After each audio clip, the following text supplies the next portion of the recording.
त्याचप्रमाणे विकास भाऊ साने अनाथ आश्रमाचे सन्माननीय संस्थापक अध्यक्ष श्री विकासजी साने यांच्या वाढदिवसाच्या निमित्तानं आज सकाळपासूनच अनेक भव्य दिव्य अशा कार्यक्रमांचं आयोजन श्री विकास भाऊ साने सोशल फाउंडेशन यांच्या वतीनं करण्यात आलेलं आहे। मगाशी म्हटल्याप्रमाणे सकाळच्या सत्रामध्ये भाऊंच्या वाढदिवसाच्या निमित्तानं भव्य दिव्य असं रक्तदान शिबिर आपण आयोजित केलेलं होतं आणि या रक्तदान शिबिरामध्ये जवळपास 250 रक्तदात्यांनी करून समाजाप्रती असलेलं आपलं योगदान, आपलं जान आणि भान ठेवत रक्तदान केलेलं आहे। त्याबद्दल श्री विकास भाऊ साने सोशल फाउंडेशन त्याचप्रमाणे विकासजी साने यांच्या वतीनं सर्व रक्तदात्यांचं या ठिकाणी मनापासून आभार व्यक्त करण्यात येत आहे। आज आपण भाऊचा वाढदिवस साजरा करीत असताना 10वी आणि 12वीच्या विद्यार्थ्यांनी जे काही उत्तम मार्क्स मिळवून यश संपादन केलेलं आहे त्याबद्दल त्यांच्या पाठीवर कौतुकाची थाप म्हणून त्यांचा यथोचित गौरव या ठिकाणी सन्मान चिन्ह आणि मानपत्र देऊन करण्यात येणार आहे। त्यानंतर महाराष्ट्रातील प्रसिद्ध प्रेरणादायी व्याख्याते प्राध्यापक गणेशजी शिंदे यांचे देखील व्याख्यान भाऊंच्या वाढदिवसाच्या निमित्तानं या ठिकाणी आयोजित करण्यात आलेलं आहे।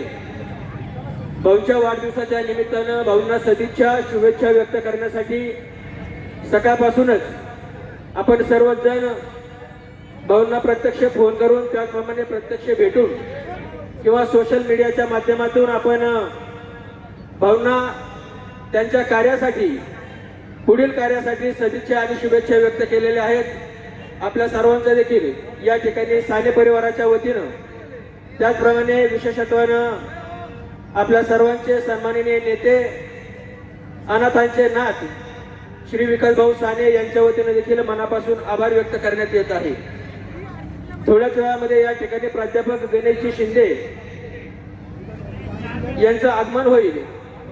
त्यानंतर अखंड महाराष्ट्राचं आराध्य दैवत ज्या राजानं आपल्याला मान शिकवला, सन्मान शिकवला, अभिमान शिकवला, ज्या राजांच्यामुळे खऱ्या अर्थानं आपल्या पाठीचा कणा आजही ताट आहे, असे अखंड हिंदुस्थानचं आराध्य दैवत छत्रपती शिवाजी महाराज यांच्या प्रतिमेचं प्रथमतः या ठिकाणी पूजन होईल। त्यानंतर सन्माननीय पाहुणे व्यासपीठावर स्थानापन्न होतील आणि त्यानंतर आपण पुढील कार्यक्रम अर्थात विद्यार्थ्यांचा गुणगौरव आणि कौतुक सोहळा त्याचप्रमाणे विशेष सत्कार या ठिकाणी आपण घेणार आहोत। आता जे विद्यार्थी आलेले आहेत त्या विद्यार्थिनींना विनंती आहे, भाऊंच्या वाढदिवसाच्या निमित्तानं खऱ्या अर्थानं आपला सन्मान या ठिकाणी होणार आहे आणि आपल्याला विनंती आहे पलीकडच्या बाजूला म्हणजे स्टेजच्या उजव्या बाजूला फेटे बांधण्याचं काम चालू आहे। तर आपल्याला उपस्थित असणारे सर्व महिला माता भगिनी बांधव असतील यांना देखील विनंती आहे की भाऊंच्या वाढदिवसाच्या निमित्तानं या ठिकाणी फ्री हेल्थ चेकअप कॅम्पचं आयोजन करण्यात आलेलं आहे। या शिबिराचं देखील आयोजन करण्यात आलेलं आहे आणि आपल्याला दिसत असावं स्टेजच्या डाव्या बाजूला सिद्धांत मेडिकल जे आहे त्या ठिकाणी हे फ्री मेडिकल चेकअप कॅम्प चालू आहे। ज्यांना कोणाला वाटत असेल चेकअप करून घ्यायचं त्या महिला माता भगिनी बांधव यांना विनंती आहे आपणही त्या ठिकाणी जाऊन चित्रांसाठी या ठिकाणी भाऊंच्या गोल फिरणारी गाडी देखील आहे, उंट देखील आलेले आहेत। अनेक कार्यक्रमांचं आयोजन भाऊंच्या वाढदिवसाच्या निमित्ताने या ठिकाणी करण्यात आलेलं आहे। सर्वांना विनंती आहे भाऊंना आपण वाढदिवसाच्या सदिच्छा आणि सदिच्छा देण्यासाठी या ठिकाणी उपस्थित झालेला आहातच, त्याचबरोबर आपण या सर्व कार्यक्रमांचा देखील आनंद लुटायचा आहे। जाणीव निर्माण झाली, आपण ज्या समाजात राहतो त्याचं आपण देणे लागतो, या सामाजिक ऋण उतराईच्या भावनेतूनच विकास भाऊ साने यांचा सुरू झालेला समाजसेवेचा प्रवास आज गेली 1 दशकांकडून अधिक काळ येथील जनतेच्या मनामनात क्षणाक्षणात आनंदाचे क्षण देण्यासाठी अहोरात्र कार्यरत आहे। कौटुंबिक उदरनिर्वाहासाठी धडपड करत असताना विकास भाऊ साने यांचा संपर्क चिखली आणि परिसरातील कुटुंबांशी येऊ लागला आणि त्याच माध्यमातून त्यांना त्यांचे प्रश्न, त्यांच्या अडीअडचणी समजू लागल्या. पारंपरिक खेळ, हळदी कुंकू तसेच महिलांसाठी विविध कार्यक्रम आयोजित केले. खेळ पैठणीचा साठी टिफिन सर्व्हिस सुरू केली. त्याचबरोबर गोरगरिबांचे होणारे हाल लक्षात घेऊन मोफत रेशन वाटप सुरू केलं आणि अनेक लोकांचे उद्ध्वस्त वाचावे. परंतु राजकीय आकाशामुळे विकास भाऊ साने यांचा तो प्रस्ताव मंजूर केला गेला नाही. परंतु योद्धा कधी हरत नसतो. रायांच्या या उक्ती सार्थक आहे. खरोखरच तुकारामांच्या या श्रीक्षेत्र काळगा जिंकलेला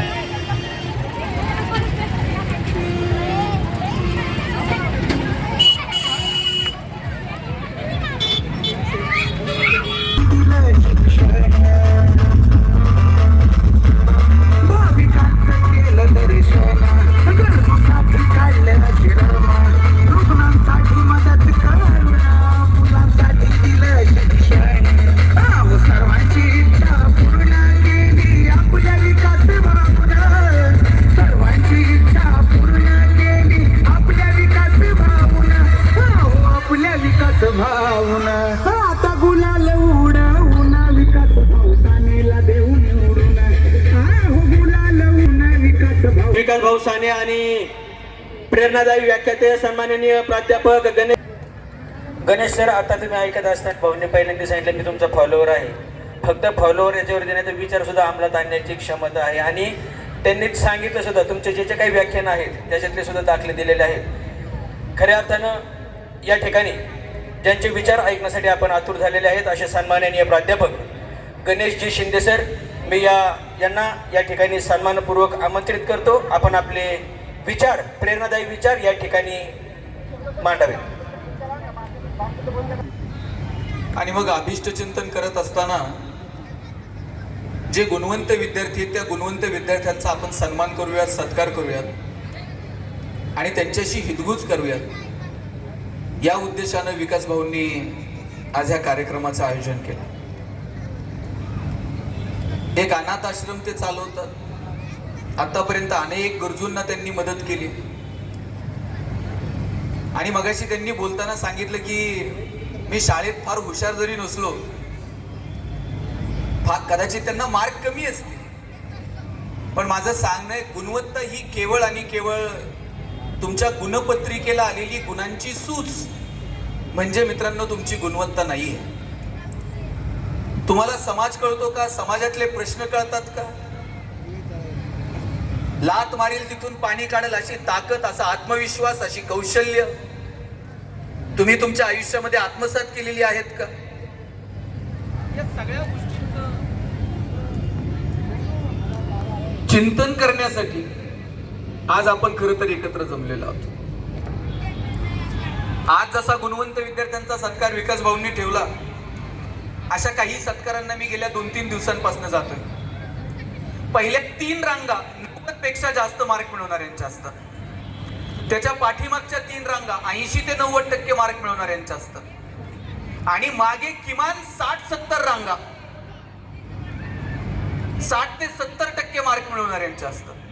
ज्यांना 90 पेक्षा जास्त मार्क आहेत ते खुश, ज्यांना 80 ते 90 आहेत ते टेन्शन मध्ये आणि ज्यांना 60-70% आहेत ना ते 90 वाल्यांपेक्षाही खुश होते. मी त्यांना विचारलं तुम्ही एवढे का हसताय? ते म्हणले नाही 80-90 वालेच एवढे आहेत, आधी त्यांचे सत्कार बित्कार काय व्हायचे ते होत्या, मग बघू आमचं निवांत काय करायचं. आता ज्यांना 80 ते 90% मार्क आहेत त्या पालकांना मी बोलवलं. मी म्हटलं तुम्ही काय एवढं टेन्शन घेतलंय? ते म्हटले पोरानं पार मथुरा पाण्यात घातली. म्हटलं केलं काय? म्हणले महिनाभर आधी त्याला सांगत होतो जरा जास्त अभ्यास कर, अजून थोडा अभ्यास केला असता 90च्या रांगेत बसलं असतं की नाही. म्हणलं मार्क किती आहेत? म्हणले सांगायसारखी सुद्धा नाही. म्हणलं काही तर आकडा असेल. म्हटले काय? त्याला 89 पॉइंट समथिंग काहीतरी पडले. आता त्या मुलाला 89% मार्क मिळाले याचा आनंद पालकांना नाही, पण त्याला 90 मिळू शकले नाहीत याचं मात्र दुःख होतं. मग मी दोघा नवरा बायकोला विचारलं तुम्हाला 10वीत किती होते? दोघांच्या मार्काची बेरीज केली तरी 90 होत नव्हती. आणि त्यांना टेन्शन याचं होतं पोराला 90 मिळू शकले नाही. मी पुन्हा पुन्हा सांगतो, याचा अर्थ असं नाही तुम्ही मार्क मिळवायचे नाही, मार्क जरूर मिळवा, पण तुम्ही जो अभ्यास करताय तो डोळे उघडे ठेवून करताय का? समाजातले प्रश्न, समाजातल्या असंख्य अशा आव्हानांना सामोरं जाणारी कौशल्य ती तुम्ही तुमच्या आयुष्यामध्ये आत्मसात करताय का? तर जे सूत्रसंचालन करत होते आमच्या नगरचे, ते मला सांगत होते आता थोडं संकट आलं का पोरं लगेच नैराश्याच्या गर्केत जाऊन जातात. थोडे मार्क कमी पडले का आत्महत्या करू, अमुक करू, तमुक करू. पोरांनो, शिवाजी महाराजांनी वयाच्या अशा टप्प्यावरती 23 किल्ले मिर्झा राजाला देऊन टाकले. काय संकट आहे स्वराज्यावरचं, 23 किल्ले मिर्झा राजाला द्यावे लागले. एखादा राजा म्हटला असता आता आयुष्यात काय उरलंय, एवढे सगळे किल्ले देऊन टाकले. शिवाजी राजे गर्भगळीत होत नाहीत, औरंगजेबाला भेटायला जातात आग्र्याला, आणि जाताना एकटे जात नाहीत, एवढ्याशा संभाजी राजांना सोबत घेऊन जातात. आता मधला जो प्रवास आहे, या मधल्या प्रवासामध्ये शिवाजी राजांचं आणि संभाजी राजांचं काही तर बोलणं झालं असेल की नाही? काय बोलले असतील शिवाजी राजे संभाजी राजांना? स्विस बँकेत आपलं अकाउंट आहे, पासवर्ड सांगतो, पुण्यात आपले 2 फ्लॅट आहेत, काय बोलले काय असतील? शिवाजी राजांनी सांगितलं असेल, शंभूराजे आतापर्यंत तुम्ही जिंकणं बघितलं, आतापर्यंत तुम्ही यश बघितलं, आयुष्यातला संघर्ष सुद्धा जवळून बघा, चला आमच्या सोबत. घेऊन गेले. तिथं गेल्यानंतर औरंगजेबानं संभाजी राजांना एक हत्ती भेट म्हणून दिला, आणि थोडीशी गंमत करावी म्हणून दिलेर खान म्हटला, शंभूराजे आप इतने छोटे हो और हाथी इतना बड़ा है, इस हाथी को आप महाराष्ट्र में कैसे ले जाओगे? एवढासा संभाजी राजा दिलेर खानाच्या डोळ्यात डोळे घालून सांगतो, ये तो जानवर है, बैठ कर जाएंगे, नहीं आया तो खींच कर ले जाएंगे, लेकिन हमारे आबा साहब ने जो आपको किले दिए हैं वो तो अभी महाराष्ट्र में है, उन्हें आप आगरा कैसे ले आओगे? एवढासा संभाजी राजा, पण माहित होतं आता 10 दिलेत आणि गेल्यावर घेऊ की परत एक. अरे लढणं काय असतं, पेटून उठणं काय असतं ना, हे महाराष्ट्राच्या मातीकडनं जगानं शिकावं. साने साहेबांनी उद्योग व्यवसाय केला, स्वतःला आर्थिक दृष्ट्या सक्षम केलं, आणि म्हणून ते असं प्रकारचं सामाजिक काम करू शकले. ज्यांना ज्यांना समाजकारणात यायचं, मी म्हणेल तुम्ही अर्थकारण मजबूत ठेवा. 2 रुपये कमवण्याची ताकद तुमच्यामध्ये असली पाहिजे, तेव्हा तुम्ही कुणाला तरी मदत करू शकता. आणि जर तुम्हाला कुणी सांगत असेल ना, पैसा बिसा अजिबात आयुष्यात महत्वाचा नसतोय, पैशाला कोण खातंय, वरती 1 रुपया घेऊन जाता येत नाही, वाईट मार्गाने मिळवलेलं धन म्हणजे प्रेतावरची फुलं आहेत, हसूही देत नाहीत आणि रडूही देत नाहीत. चांगल्या मार्गाने जेवढं कमवता येईल तेवढं कमवा आणि त्याचा आनंदही घ्या, आणि थोडीशी देण्याची दानत ठेवा. मी विकास भाऊंशी चर्चा करत होतो, त्यांच्या वेगवेगळ्या उपक्रमांवरती अनेक तीर्थयात्रा काढल्या, अनेक लोकांना मदत केली. भाऊ, आज तुमचा वाढदिवस आहे, मी वाढदिवसाच्या निमित्तानं सांगतो, तुम्ही केलेल्या कामाचं कौतुक समाज करेल का नाही मला माहित नाही, पण निसर्ग मात्र तुमचं 1 रुपयाचं पण उसनं ठेवत नाही. ते कोणत्या ना कोणत्या मार्गाने तुम्हाला ते परत देत असतं. निसर्गाचा नियम आहे, 1 दाना पेरा 1000 दाणे उगवतात. निसर्ग तुमचं 1 रुपयाचं पण उसनं ठेवत नाही. आणि विंदा करंदीकरांची कविता आहे, देणाऱ्यानं देत जावं, घेणाऱ्यानं घेत जावं, आणि घेता घेता एक दिवस देणाऱ्याचे हात घ्यावेत. हिरव्या पिवळ्या डोंगरांकडून हिरवी पिवळी शाल घ्यावी, सह्याद्रीच्या कड्याकडून छातीसाठी ढाल घ्यावी, वेड्या पिशा ढगांकडून वेडे पेसे आकार घ्यावेत, मातीमधल्या प्रश्नासाठी पृथ्वीकडून हुंकार घ्यावेत, उसळलेल्या दर्याकडून पिसळलेली आयाळ घ्यावी, आणि शांत वाहणाऱ्या भीमेकडून तुकोबाची माळ घ्यावी. देणाऱ्यानं देत जावं, घेणाऱ्यानं घेत जावं, आणि घेता घेता एक दिवस देणाऱ्याचे हात घ्यावेत. ही जी देण्याची दानत आहे ना, ही देण्याची दानत आपल्या हातामध्ये असली पाहिजे. आणि म्हणून त्यासाठी पोरांनो कमवायला शिका.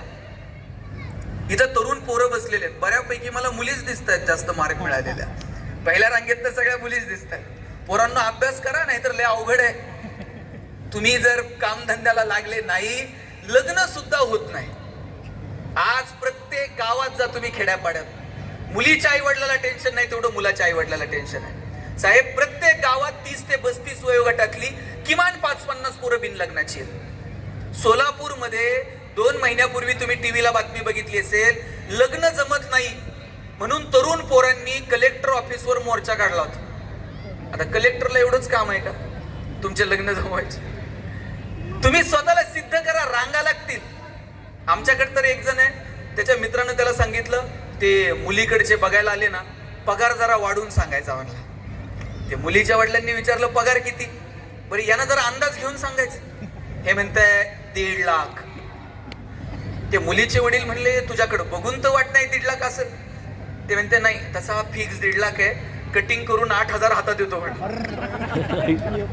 तुम्ही किती दिवस स्वतःला फसवणार आहे? का बरं आपण उद्योग व्यवसाय द्यायचं नाही? चिखली वगैरे चाकण आता चांगली MIDC आहे. का आपल्या पोरांना वाटत नाही उद्योगात यावं, व्यवसायात यावं, व्यापारात यावं? काय परिस्थिती महाराष्ट्राची उद्योग व्यवसायाच्या संदर्भानं? टायरवाले केरळचे, किराणा व्यवसायात पटेल, हार्डवेअरची दुकानं भोरींची, बांधकाम व्यवसायात UPचे लोक, गवंडी सगळे बिहारचे, सुतार कामात राजस्थानी, हॉटेल सगळी दक्षिणात्यांकडं, चायनीजच्या गाड्या पूर्वांचलचे तरुण चालवतात. आपली पोरं कुठे आहेत? आम्ही फक्त नोकऱ्यांच्या रांगांमध्ये उभे आहोत. काही करा पण आम्हाला नोकरी द्या. आमच्याकडे तर नगरला एक बाग आहे आणि त्या बागेमध्ये 1 क्लर्कची जागा भरायची होती. पुरींनो जागा किती आहेत? 1. आता 1 जर क्लर्कची जागा आहे, किती जणांना नोकरी मिळणार आहे? एकालाच मिळणार आहे. 1000 पोरं इंटरव्ह्यूला आहेत, एकाचं सिलेक्शन झालं, त्याला अपॉइंटमेंट लेटर साईन करून मिळणार. त्याच वेळेला बागेतला शिपाई पळत आला आणि म्हणला काही करा पण याला नोकरी देऊ नका. म्हटले काय झालं? म्हणले ते बागेतलं जे गुरीला माकड आहे ते मरून गेले. आता गुरीलाच नाही, लोक कशी येतील? लोक आली नाही, याचा पगार करायचा कशातनं? काही करा पण याला नोकरी देऊ नका. स्वाभिमान शून्य पिढी जन्माला घातली. त्या पोरानं बागेतल्या मॅनेजरचे पाय पकडले. म्हणला साहेब मी पडल ते काम करेल पण नोकरी तेवढी द्या. बागेतला मॅनेजर म्हणला पाय सोड, तुला नोकरी क्लर्कची देतो, फॅसिलिटीज क्लर्कच्या देतो, पण जोपर्यंत बागेत गोरीला येत नाही तोपर्यंत तुला काम मात्र गोरीलाच करावं लागेल. आणि पोरगा म्हणला पगार आहे ना, मग गोरीला तर गोरीला. रोज यायचा, गोरीलाचे कपडे घालायचा आणि पिंजऱ्यात जाऊन उभा राहायचा. लोक यायची, शेंगा बिंगा खायला घालायची. म्हणला मजा आहे, पगार चालू आहे, डेली अलाउन्स पण सुरू आहे. एक दिवशी तुमच्यासारख्या कॉलेजच्या मुला मुलींची ट्रिप आली आणि त्या पोरापोरींकडे बघून हे जोर जोरात उड्या मारायला लागला आणि उड्या मारता मारता चुकून वाघाच्या पिंजऱ्यात जाऊन पडले. आता वाघाच्या पिंजऱ्यात पडल्यावर म्हणला नोकरी गेली तरी चालेल, जीव वाचला पाहिजे, वाचवा वाचवा, जोर जोरात ओरडायला लागला. याच्या आवाजानं झोपलेला वाघ जागा झाला, चवताळून याच्या अंगावर धावून आला आणि हातावर हात ठेवून म्हटला ओरडू नको नाही तर दोघांची नोकरी जाईल. नंतर कळलं गोरिलाच्या भूमिकेत BSc झालेलं होतं, वाघाच्या भूमिकेत MSc झालेलं होतं. शिक्षणातनं तुम्ही स्वाभिमानी होणं अपेक्षित आहे का स्वाभिमान शून्य होणं अपेक्षित आहे? शिक्षणातनं तुम्ही स्वाभिमानी होणं अपेक्षित आहे. आणि म्हणून आज स्वाभिमान तुम्हाला जागृत ठेवता येईल का? ज्ञानाच्या जोरावर तुम्हाला स्वतःला सिद्ध करता येईल का? यासाठी प्रयत्न करा. इथं जी तरुण मुलं बसलेली आहेत, पोरांनो, उद्या जर एखादा IAS ऑफिसर झाला, महानगरपालिकेला इथं आयुक्त म्हणून याल, इथे जिल्हा परिषदेला CO म्हणून याल, या जिल्ह्याला कलेक्टर म्हणून याल, लाल दिव्याच्या गाडीत याल इथे बसून. आम्ही सगळेजण तिथे तुमच्या स्वागताला उभे राहू. तुमच्या गाडीचं दार उघडायला पण शिपाई असेल. तुमच्या सहीनं एखाद्या माणसाचं आयुष्य बदलून जाईल. आणि काय करायचं तुम्हाला याच्यासाठी?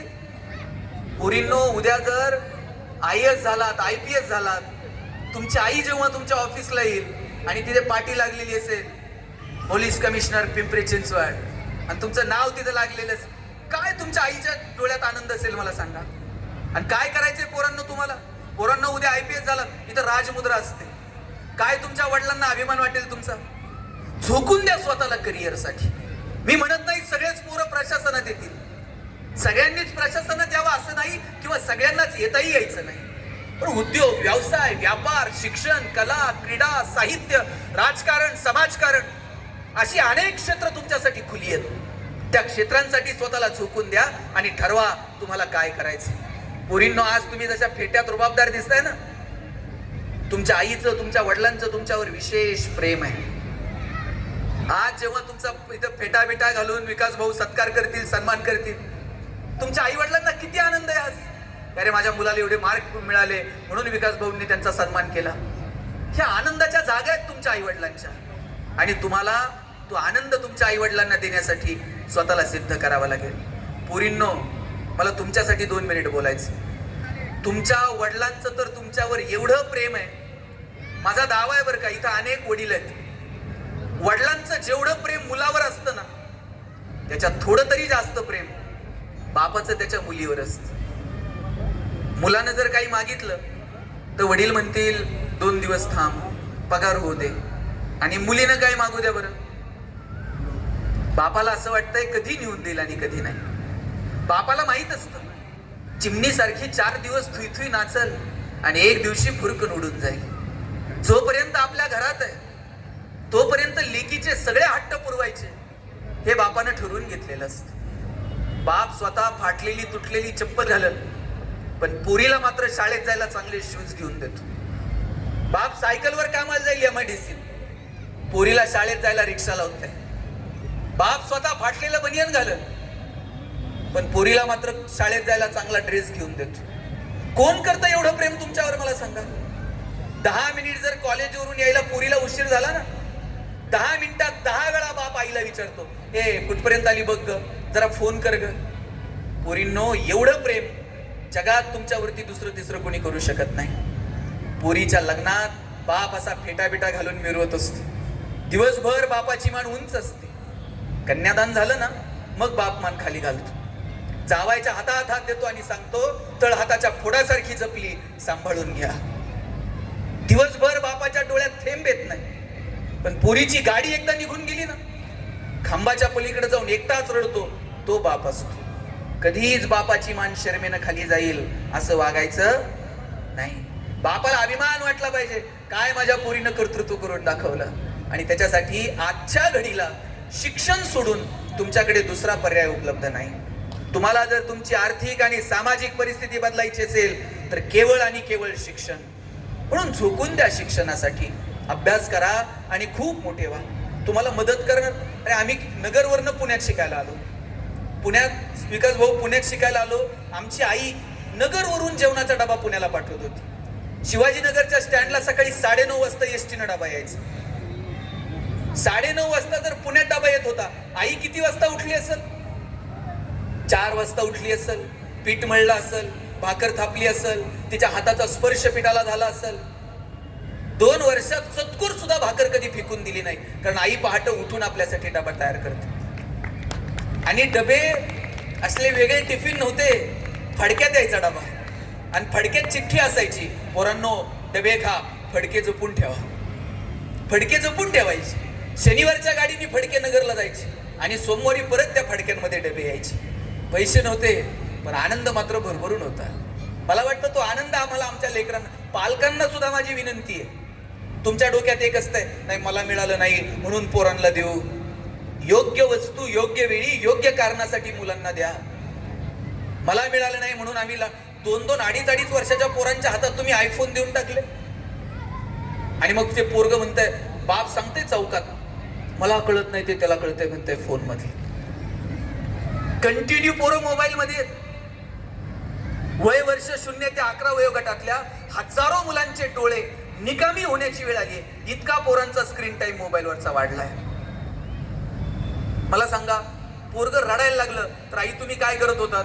मुलाला जवळ घ्यायचा आणि जवळ घेतल्याबरोबर पोरग रडणं थांबवत होत. आता पोरग रडायला लागल्यावर आई काय करते? मी सांगू का तुम्ही सांगता? काय करते आई? मोबाईल देते. आईच्या स्पर्शाची जागा जर मोबाईलच्या स्पर्शाने घेतली असेल, हा कुणाचा पराजय? विज्ञान तंत्रज्ञानाचा विजय आहे का मातृत्वाचा पराजय आहे हे ठरवण्याची वेळ आली आहे. कॉलेजमधून पोरगा पोरगी घरी आले ना, 5 मिनिट पोराला जवळ घ्या, त्याचं दप्तर चेक करा, त्याला म्हणा आजच्या दिवसभरातल्या वाया दाखव, काय झालं केमिस्ट्रीमध्ये, काय शिकवलं फिजिक्समध्ये, बघू दे. मला माहित आहे आपल्याला कदाचित एखादी ऍक्शन रिॲक्शन नाही कळायची, पण घरी आल्यानंतर आई वही बघते, बाप आपलं दप्तर चेक करतो, शाळेत काय शिकवलं, कॉलेजमध्ये काय घडलं याच्याविषयी 5 मिनिट घरात बोललं जातं. मुलं जागृत राहतात. आम्ही फक्त मार्क विचारणार, परीक्षा आणि फी भरणं एवढंच फक्त आई वडील म्हणून आमचं कर्तव्य नाहीये. मुलांच्या संस्काराकडे 2 मार्क एखाद्या पोरापोरीला कमी पडले तरी चालतील, पण त्याला चांगले संस्कार आम्ही देतो का? घरामध्ये वर्तमानपत्र येतं का? मुलं वर्तमानपत्र वाचतात का? आग्रलेख वाचतात का? आपल्या घरामध्ये 10-20 वेगवेगळी चांगली पुस्तकं आहेत का? या जडणघडणीसाठी आम्ही कधी वेळ देणार आहोत? हा वेळ देणं आणि मुलांना सर्वांगीण त्यांचं व्यक्तिमत्व विकास घडून आणणं, याच्यासाठी आपण झोकून दिलं पाहिजे. आणि मला इथं सगळ्या मुला मुलींना शेवटच्या काही मिनिटात सांगायचं, काळ आणि वेळेनुसार बदला. तंत्रज्ञान बदलतं तंत्रज्ञान स्वीकारा. पण त्याच बरोबरीनं आपली अपेक्षित असणारी कौशल्य सुद्धा विकसित करा. मला आठवतंय, मला सांगा, पहिला फोन, इथं माझ्या वयाचे जे मित्र आहेत, तरुण मित्र उभे आहेत, मला सांगा, आपण पहिला फोन कोणत्या कंपनीचा घेतला होता आयुष्यात? नोकिया 3310, 1100, 1600. आता पोरींनो नोकिया आहे का कुठे? का बरं नाहीये नोकिया? अँड्रॉइड टेक्नॉलॉजी नोकियाने स्वीकारली नाही, नोकिया बाजारात टिकलं नाही. हा कॅमेरा कोणत्या कंपनीचा आहे? कॅनॉन. आता कॉडॅक कुठं दिसतंय का? कॉडॅक का नाहीये बाजारात? डिजिटल टेक्नॉलॉजी कॉडॅकने स्वीकारली नाही, कॉडॅक बाजारातून हद्दपार. नाहीतर काय कॉडॅकचा रोबाब होता. रोल असायचा, 36च फोटो निघायचे, नवरा नवरी हार घालायला आणि फोटोग्राफरचा रोल संपायला. आणि त्या नवरदेवानं जर विचारलं ना अल्बमचं कसं, 6 महिने अल्बम मिळत नव्हते. फोटोग्राफर म्हणणार ते फोटो धुवायला दिलेत. कोणत्या नदीवर जात होतं महाराज कुणास ठाऊक. 6 महिने अल्बम मिळायचे नाही आणि नेमके पाहिजे तेच फोटो जाळायचे. आता कॉडॅक नाहीये, कारण डिजिटल टेक्नॉलॉजी स्वीकारली नाही. तंत्रज्ञान बदलतंय तसं बदलावं लागेल आणि तर आपण मार्केटमध्ये टिकू शकू. तुम्हाला आठवतंय का, रविवारी दूरदर्शनला मराठी पिक्चर लागायचा, धूमधडाका, थरथराट, लक्ष्मीकांत बेर्डे, अशोक सराफ, आणि मध्येच एक जाहिरात लागायची. आता हे जे तरुण मुलं आहेत ना, तुम्हाला आठवत नसेल, पण माझ्या वयाच्या सगळ्यांना ही जाहिरात आठवत असणार. बघा, आठवते का? लाईफ बॉय है जहा, शब्बाज. हे बघा, यांची पाठ आहे. आणि त्या लाईफ बॉयच्या जाहिरातीमध्ये फुटबॉल खेळणारी पोरं दाखवलेली होती. भारतामध्ये कधीतरी फुटबॉलची क्रेज होती का? कधीच नव्हती. पण लाईफ बॉयची मोनोपोली होती. लोक दुकानात जाऊन साबण द्या नव्हती म्हणत, लाईफ बॉय द्या म्हणत होती. त्यानंतर लक्स मार्केटमध्ये आला, राजा हिंदुस्तानी पिक्चर हिट झालेला. लक्सनं करिश्मा कपूरला ब्रँड अँबॅसेडर केला. आता लक्सनं करिश्मा कपूरला ब्रँड अँबॅसेडर केल्यावर फुटबॉल खेळणाऱ्या पोरांकडे कोण बघताय? लक्सनं आपलं मार्केट तयार केलं. लाईफ बॉयला कळलं, आता जर टिकायचं असेल तर बदलावं लागेल. लाल रंगाचा ठोकळा साबण बाजूला केला आणि लाईफ बॉय गोल्ड नावाचा गुळगुळीत साबण बाजारात आणला. आणि त्याची जाहिरात कोण करत होतं? कॉलेजचा एक मुलगा आणि मुलगी. आता फुटबॉल खेळणारी पोरं नाहीत, आता करिश्मा सोबत कॉम्पिटिशन आहे. कॉलेजचा एक मुलगा आणि मुलगी जाहिरात करते. आणि काय जाहिरात होती? मुलगी गाडीवरनं उतरते, रागात निघून जाते. मुलगा विचारतो काय झालं? मुलगी सांगते पसीने की बदबू से परेशान. पोरगा घरी जातो, लाईफ बॉय गोल्ड आंघोळ करून येतो. यांना कळलो काळ आणि वेळेनुसार बदलावं लागेल. आणि मुलांना मला सांगा, कोविड मध्ये एक तरी साबण अशी जाहिरात करत होता का? आमचा साबण सुगंधी आहे, तो लावल्यावर तुम्ही गोरे व्हाल. कोविड मध्ये कुणाला गोरं व्हायचं पडलं होतं? प्रत्येक साबण एकच जाहिरात करत होता, 99.9% कीटाणू से मुक्ती. आणि विकास भाऊ, मला त्या मोती साबणाचं गणित अजून समजलेलं नाही. ते मोती वर्षभर कुठं असते काय माहित? ते दिवाळीलाच येते. ते वर्षभर झोपतंय, दिवाळीला म्हणताय उठा उठा, दिवाळी आली. त्यानं ठरवून घेतलंय वर्षभर कुणाला काय करायचं ते करू दे, आपलं मार्केट दिवाळीला. गरीबातला गरीब आणि श्रीमंतातला श्रीमंत माणूस साहेब, मोतीनं आंघोळ केल्याशिवाय त्याला दिवाळी साजरी केल्यासारखं वाटत नाही. बदललं पाहिजे वेळेनुसार, ठरवलं पाहिजे आमची जागा काय ते. काय होतं दुबईमध्ये 84-85 पर्यंत फक्त तेलाचे पैसे होते. आज जगातला सगळ्यात बिझिएस्ट एअरपोर्ट दुबई, जगातला सगळ्यात प्रॉफिएस्ट मॉल दुबई. पर्यटनाच्या दृष्टीनं जगाला दुबईनं आकर्षित केलं. आम्ही का बदलायचं नाही? मी परवा जेजुरीला गेलो होतो. 4-5 तुमच्यासारखे मुलं मुली जेजुरीला आलेले, फोटो काढत होते जेजुरी गडाचे. मी त्यातल्या एका पोराला विचारलं, हे काय करतो रे फोटो काढून? म्हणला दादा किती दिवस बॅनर लावायचे, चलो दुबई चलो सिंगापूर. म्हटलं मग? म्हटलं मी दुबईत बॅनर लावणार आहे, चलो जेजुरी. दुबईतली लोक जेजुरीत आणतो का नाही बघा म्हटलं. आणि म्हटलं आणून करणार काय? काय नाही म्हणला, खालून वर गडाव त्यांना पाय पाय घेऊन जाणार आणि एकदा का ते घामाघूम झाले मग त्यांना लेक्चर देणार किती कॅलरीज बर्न झाल्या. आणि रात्री म्हणला 2-2 हजार रुपये तिकीट काढून त्यांना जागरण गोंधळ ऐकायला होतो का नाही बघा म्हणे. मला हेवा वाटतो की जी पोरं चौकटीच्या पलीकडे जाऊन काम करतात. आज मला सांगा, अमिताभ बच्चनचं वय किती साहेब? 83-84 वय. आकाशवाणीमध्ये तुम्ही जसं आता निवेदन करत होतात ना, आकाशवाणीमध्ये निवेदक पदाची नोकरी मिळावी म्हणून बच्चन साहेब इंटरव्ह्यूला गेले होते आणि आवाज चांगला नाही म्हणून बच्चन साहेबांची नोकरी नाकारली होती. आणि तेच बच्चन आज आवाजाच्या जोरावर बॉलिवूडचा शहनशाह बनून मिरवतो. काय करिअर आहे. आजही तुम्ही टीव्ही लावा, 10 मिनिटाला बच्चन टीव्हीवर आहे की नाही? कोण बनेगा करोडपती मधून पैसे कमवायला लावतंय, मिळवलेल्या पैशातून कल्याण ज्वेलर्स मध्ये जाऊन सोनं खरेदी करायला सांगताय, खरेदी केलेलं सोनं मुथूट फायनान्स मध्ये टाकून कर्जही तेच काढायला लावतंय. आणि कर्जाचे हप्ते फेडता नाही आले तर नवरत्न तेल पण त्याच्याकडेच. थंडा थंडा कुठं नाही बच्चन मला सांगा. आणि म्हणून मला सांगायचंय, उद्योगात या किती वेळ आहे आपल्याकडे? 2 मिनिटं आहेत ना आणखी? शेवटचे 2 मिनिट घेतो. म्हणून मला सांगायचंय, उद्योगात या, व्यवसायात या, व्यापारात या, स्वतःला सिद्ध करा. सगळ्या पालकांना जाता जाता सांगतो, तुम्ही तुमची स्वप्न पोरांवरती लादू नका. एक जमाना होता डीएडचा. डीएडला नंबर लागला सर करिअर झालं म्हणून समजायचं. त्यानंतरचा ट्रेंड होता इंजिनिअरिंगचा. गावात एखादाच इंजिनियर असायचा. पाहुणे जर आले, पाहुण्यानं विचारलं ना इंजिनियर साहेब कुठं राहतात, सगळं गाव पाहुण्याला इंजिनियरकडे नेऊन सोडत होतं. आता तुम्ही गावात जाऊन विचारा इंजिनियर साहेब कुठं राहतात, त्यांचे नाव सांग, प्रत्येक घरात 4 आहेत. आता मेडिकलचा ट्रेंड आहे. प्रत्येक आई बापाला वाटतंय पोरगं मेडिकलला गेलं पाहिजे. नाही भारतात नंबर लागला, रशियात जा म्हणते, पण तू मेडिकललाच गेलं पाहिजे. मुलांवरती लादू नका. त्यांच्यामध्ये वेगळं काय ते वेगळे पण ओळखा. ज्या दिवशी पोरांनो तुम्हाला तुमच्यातलं वेगळे पण ओळखता आलं ना, त्या दिवशी जगणं सुंदर झालं. मी जेव्हा पुण्यात शिकायला आलो आणि माझ्या सरांनी मला विचारलं, गणेश तुला MBA कशात करायचं? मी म्हटलं मला ह्युमन रिसोर्स मॅनेजमेंट मध्ये MBA करायचं. सर प्रत्येकाला विचारायचे कोण MBA कशात करणार? आमच्या वर्गात एक बोबडं बोलणारं पोरग होतं. त्याला विचारलं तुला MBA कशात करायचं? त्यानं सांगितलं मला मार्केटिंग मध्ये MBA करायचं. त्याला र बोलता यायचं नाही, र ला ल म्हणायचं. सर म्हटले तुझं बॅकग्राऊंड कॉमर्स आहे, तू फायनान्स मध्ये MBA कर. पोरग वर्गात उठून उभं राहिलं, म्हणलं असल कलनाल तर मार्केटिंग मध्ये MBA कलनाल, नाही तर शिकणार नाही. सर म्हटले तुला काय करायचं ते कर, आपण परीक्षा घेऊया आणि शोधूया कुणामध्ये मार्केटिंगचं टॅलेंट आहे. मी म्हटलं ठीक आहे, काय परीक्षा? आम्हाला सगळ्यांना 100 रामायणाच्या प्रती दिल्या. आता शेवटचे 2 मिनिट. आम्हाला सगळ्यांना 100 रामायणाच्या प्रती दिल्या आणि सांगितलं बाजारात जाऊन विकून यायचे. ज्याच्या सगळ्यात जास्त विकल्या जातील आपण समजूयात याचं मार्केटिंग मध्ये टॅलेंट आहे, त्यांना मार्केटिंग मध्ये MBA करा.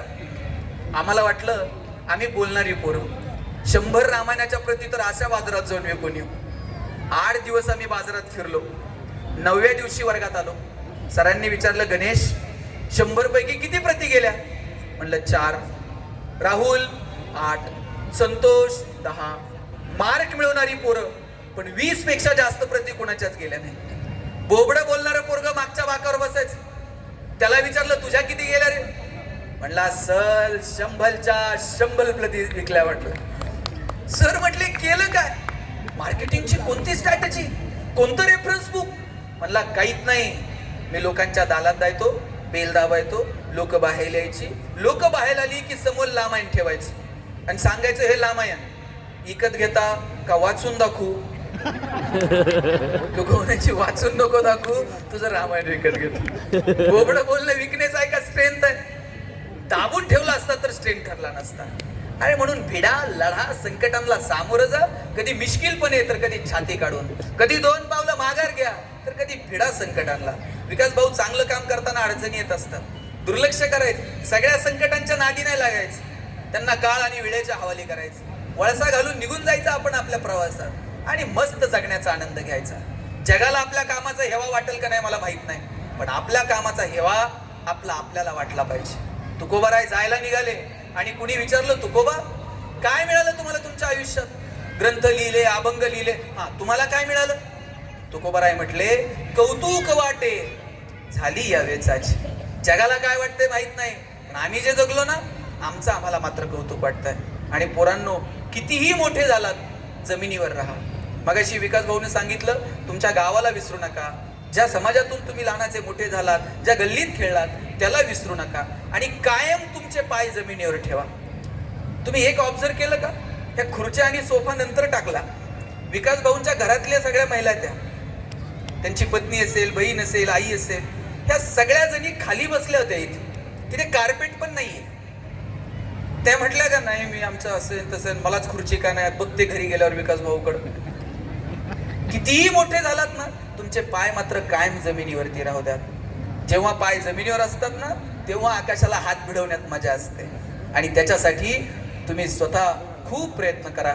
ज्यांची परिस्थिती बेताची आहे त्यांच्यासाठी शेवटचा अर्धा मिनिट घेतो. विकास भाऊ तर माझे जुने मित्र आहेत, आमचे काका आहेत, पिंगळे काका, ही सगळी मित्रमंडळी आहेत माझी. मी ज्या घरात राहायचो ना, ते घर पत्र्याचं होतं. केडगावला आम्ही कॉलनीत राहायचो. सगळ्यांची घरं स्लॅबची होती, फक्त आमचं घर पत्र्याचं होतं. मी माझ्या आईला म्हणायचो, आई सगळ्यांची घरं स्लॅबची आणि आपलं पत्र्याचं का? आई म्हणायची, तुझे वडील शिक्षक आहेत म्हणून घर पत्र्याचं. मी म्हणायचो, शासनाचा GR आहे का शिक्षकांनी स्लॅबची घरं बांधायची नाही? आई म्हणायची, कार्ट्या तू नशीबवान आहेस, पत्र्याच्या घरात जन्माला आला. मी म्हटलं का? ती म्हणायची, बघ घर गरम व्हायला लागलं का तुला कळतं? आता उन्हाळा सुरू झालाय. घर गळायला लागलं का तुला कळतं? पावसाळा सुरू झालाय. शेजारच्या स्लॅबच्या घरात उन्हाळा कळत नाही, पावसाळा कळत नाही. खास ऋतूंची ओळख व्हावी म्हणून भूगोल शिकवणाऱ्या तुझ्या बापानं असलं मॉडेल उभं केलंय म्हणायचे. पैसे नव्हते पण आनंद मात्र भरभरून होता. वडील एक चॉकलेट आणायचे माझ्या बहिणीच्या हातात द्यायचे आणि म्हणायचे, गणेशन तू अर्धा अर्ध करून खा. ताई चॉकलेटचे 2 भाग करायची, एक मोठा आणि एक छोटा. ताई चॉकलेटचा छोटा भाग स्वतःला ठेवायची आणि मोठा भाग मला द्यायची. चॉकलेट छोटं होतं पण आभाळा एवढा संस्कार करून गेलं. मोठ्या लोकांनी मोठ्या गोष्टी मोठ्या मनानं छोट्या लोकांना द्यायच्या असतात. हा भाव कायम तुमच्या मनामध्ये ठेवा. ज्या मातीत तुम्ही जन्माला आलात ती माती कधी विसरू नका. ज्या वेळेस तुम्हाला असं वाटेल आपला पाय घसरतोय, त्यावेळेस तुमची आई आणि तुमचे वडील यांचा चेहरा फक्त डोळ्यासमोर आणा आणि तुमच्या आई वडिलांना तुमचा हेवा वाटेल. आईबाप तुमच्यासाठी टाळ्या वाजवतील. इतकं मोठं काम तुम्ही तुमच्या आयुष्यामध्ये करून दाखवा. आज विकास भाऊंचा वाढदिवस आहे. विकास भाऊ, ही एवढी लोक प्रेमासाठी तुमच्या इथे उपस्थित राहिली. तुम्हाला भरभरून आयुष्य मिळो, तुमच्या सगळ्या मनोकामना पूर्ण हो, तुम्हाला उत्तम आरोग्य लाभो अशी पंढरीच्या पांडुरंगा चरणी प्रार्थना करतो. ज्ञानोबराय जगद्गुरु तुकोबरायांच्या चरणी प्रार्थना करतो आणि थांबतो. जय हिंद, जय महाराष्ट्र. धन्यवाद सर. आपण आपल्या वाणीतून खऱ्या अर्थानं या विद्यार्थ्यांना मार्गदर्शन केले. असे रोहित दत्तात्रय कांबळे यांचाही सन्मान या ठिकाणी होत आहे. चला रोहित. त्यानंतर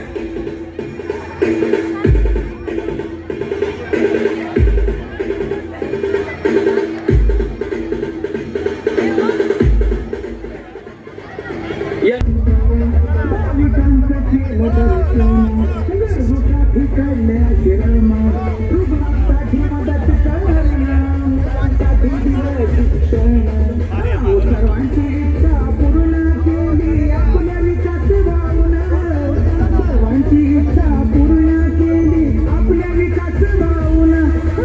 आपल्या विकास भावना. आता गुलाल उडवून विकास भाऊसानेला देऊ निवडून. हो गुलाल उडवून विकास भाऊसानेला देऊ निवडून.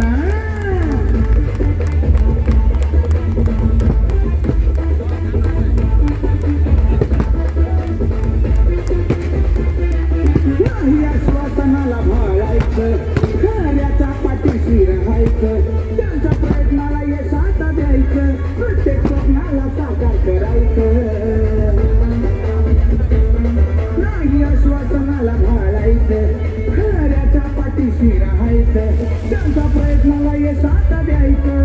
प्रत्येक